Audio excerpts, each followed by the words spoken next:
Am I the a-hole for trimming my neighbor's tree branches that were hanging over my yard?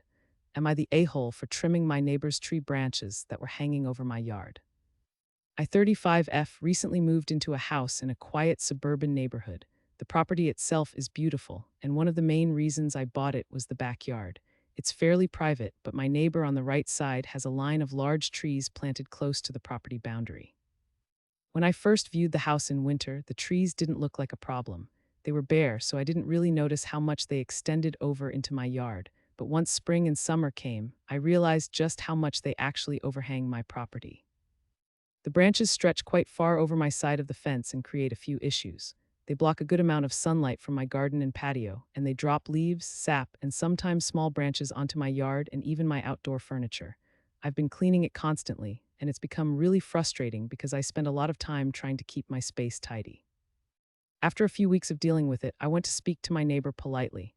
I asked if they would be willing to trim the branches that extend into my yard since they're causing shade and mess on my side.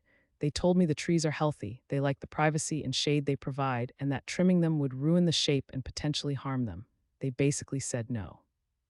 I left it alone for a while, but nothing changed and the branches kept getting worse. Eventually, I decided to trim back the parts that were hanging over my property line myself, just the sections that were clearly on my side. I didn't touch anything on their side of the fence.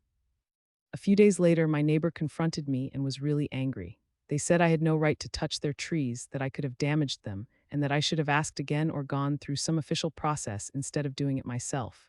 They also said I was being disrespectful and trying to control nature on a property I don't fully own. Now things are tense between us, and they're still upset about it. I genuinely thought I was within my rights since the branches were overhanging into my yard and affecting my space, but they clearly see it differently. So am I the a-hole for trimming the branches myself instead of leaving them alone?